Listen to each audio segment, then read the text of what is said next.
lugar ao Sr. Deputado Filipe Neto Brandão, do Partido Socialista. Muito obrigado, Sr. Presidente, Sra. Ministra, Sr. Secretário de Estado, Sras. e Srs. Deputados.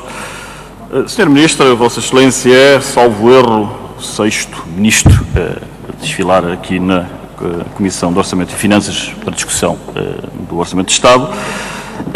E no que diz respeito ao Ministério da Justiça, enquadrado que está no Orçamento de Estado, aquilo que Vossa Excelência há pouco referia, e digo com toda a urbanidade e lealdade, que não há futurologia, a menos que Vossa Excelência queira acusar de futurólogos a Unidade Técnica de Apoio Orçamental ou o Conselho de Finanças Públicas, que ambos convergem, eu tenho aqui os documentos, que este orçamento assenta em previsões demasiado otimistas e que o conjunto de projeções aponta já para uma contração mais pronunciada da atividade económica, induzida até pelo próprio orçamento.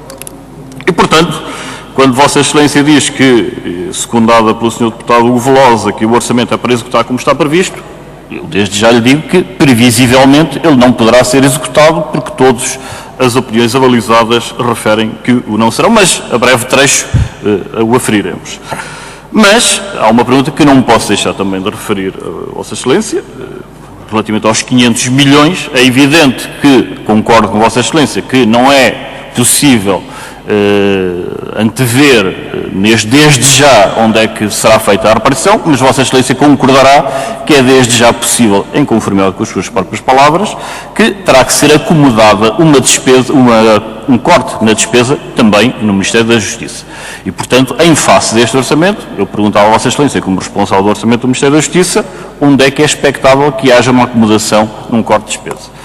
E, Sra. Ministra, não posso, antes de mais, deixar de fazer referência à perplexidade que me suscitaram há pouco as palavras de Vossa Excelência, quando disse, e cito, não tenho dúvidas que esta proposta de orçamento paralisa os tribunais da relação e alguns tribunais do interior. Eu pergunto, quem é o responsável pela redação deste articulado, na medida em que a frase de Vossa Excelência fala de per si, pela gravidade das implicações que decorre.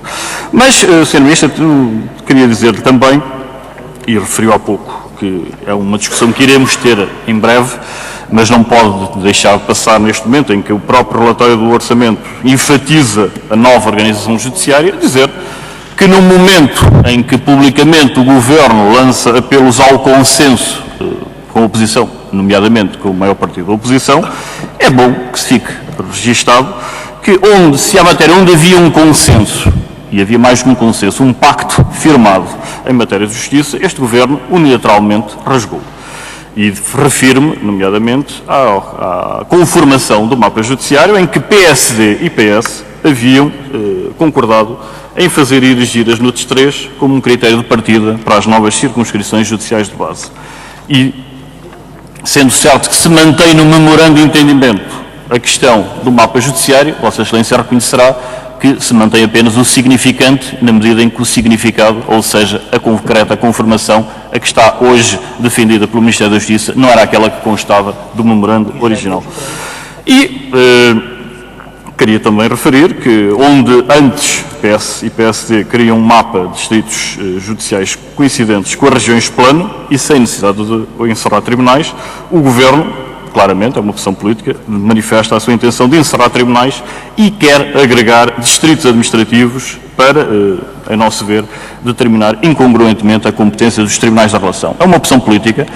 Aliás, Vossa Excelência teve a frontalidade de referir a 16 de outubro na Comissão de Assuntos Constitucionais, e estou a citá-la, o encerramento de tribunais não tem impacto financeiro, desse ponto de vista a poupança é irrelevante. E, portanto, saúdo por essa frontalidade, só lhe fica bem, nós já o dizíamos, é bom ter a reconhecer, que este é um discurso que não pode ser envenenado por questões orçamentais. E, Sra. Ministra, é uma diferença de opinião que nós temos. Eu acho que a gestão de pessoal de um novo mapa não implica necessariamente o encerramento de tribunais. É possível aproveitar as virtualidades das novas comarcas para salvaguardando a manutenção de todos os tribunais, mas digo que é uma oportunidade histórica que Vossa Excelência perde de harmonizar o mapa judiciário com a generalidade dos serviços do Estado. Desde a década de 60, que progressivamente os serviços do Estado se vêm vindo a conformar com as NUTS 3 e as NUTS 2, responder-me-á, o mapa judiciário sempre teve uma especificidade própria, é verdade, mas havia uma oportunidade histórica de dar coerência com os demais serviços. o Governo quer avançar pelos distritos. O que lhe pergunto é, ou distritos ou NUTs. Portanto, coerência, manifestamente, não haverá. Sendo certo que, na conformação, isso ficará para essa discussão que vamos ter, nomeadamente, de um caso, e prevalecendo da disponibilidade manifestada por Vossa Excelência, o caso da Mielhada, por exemplo, só para um entre muitos, que há 3 anos deixou o Baixo Voga para integrar o Baixo Mondego e, com a sua proposta de reformulação, a Mielhada passará a ter como terminal de recurso o Terminal da Relação do Porto, quando da Mielhada se divisa as próprias janelas do Terminal da Relação de Coimbra. E, portanto, é um dos vários exemplos que não tem coerência, até porque só com o mapa que Vossa Excelência colocou, ao transferir, por exemplo, a comarca do Baixo Voga para o Terminal da Relação do Porto, fará com que o Terminal da Relação do Porto terá cerca de mais 1 milhão de habitantes em matéria de jurisdição do que o Terminal da Relação de Coimbra, portanto, que fica da NUT 3, mais populosa da NUT 2, centro. E, Sr. Presidente, eu creio que Vossa Excelência não me permitirá aproveitar os 2 minutos que estão todos deputados. Essa bicefalia não lhe é permitida, nem assim nem no Sr. Deputado. A bicefalia fica ali para as piadas para o Bloco de Esquerda. Muito obrigado.